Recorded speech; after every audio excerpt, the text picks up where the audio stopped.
All right, are you serious? Are you serious? We're on the Mount of Olives here, and this is the Feast of Pentecost, okay? So those of you back in America and around the world, you know that this, of course, the day, about this time of day, actually, that the Holy Ghost fell in Jerusalem. Amazing situation developed, of course, in the upper room. Now, we've been in the upper room this week. We've been all over this entire city. And I wanted to finish my journey from the Mount of Olives. And it's kind of different than I've ever did in the other times that I've come to Jerusalem. I've always started here. But the reason I wanted to finish here is because in the book of Zechariah, it does tell us that the Lord will return, and this mountain that I'm on will split in half. But on the day of Pentecost, something tremendous took place. The fire of God fell upon the city of Jerusalem in the upper room with 120 devout followers of the Lord, waited to be endued with power from on high. And the Holy Ghost fell upon them. And as the power of the Lord came, the people in Jerusalem thought they were drunk.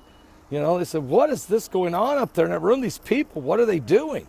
But Peter stood up among them and began to proclaim unto them that this is that, he said.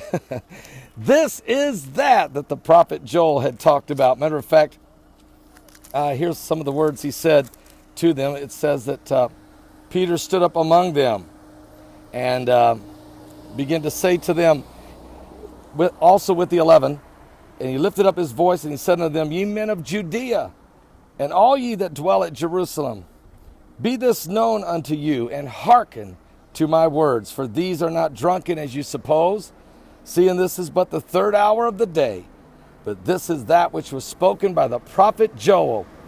And it shall come to pass that in the last days, saith God, that I will pour out my spirit upon all flesh, and your sons and your daughters shall prophesy, your young men shall see visions, your old men shall dream dreams, and upon my servants and handmaidens I will pour out in those days of my spirit, and they shall prophesy. And I will show wonders in the heaven above, signs in the earth beneath, blood and fire and vapor of smoke. And what's amazing is in the distance, as we were pulling up on the Mount of Olives, there was smoke rising from a portion of the city. I'm just saying.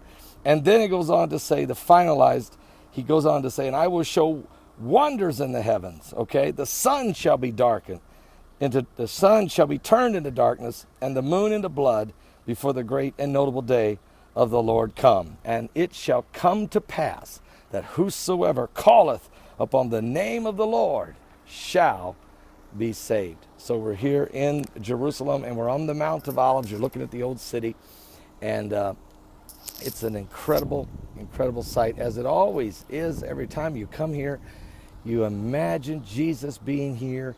The Garden of Gethsemane is just below us, and of course, that's the eastern gate. You can see way just right over there to the right of the Dome of the Rock. You'll see where the eastern gate is. Of course, it's sealed up now, but the King of Kings is coming soon. I'll be back with more from the Mount of Olives here in Jerusalem.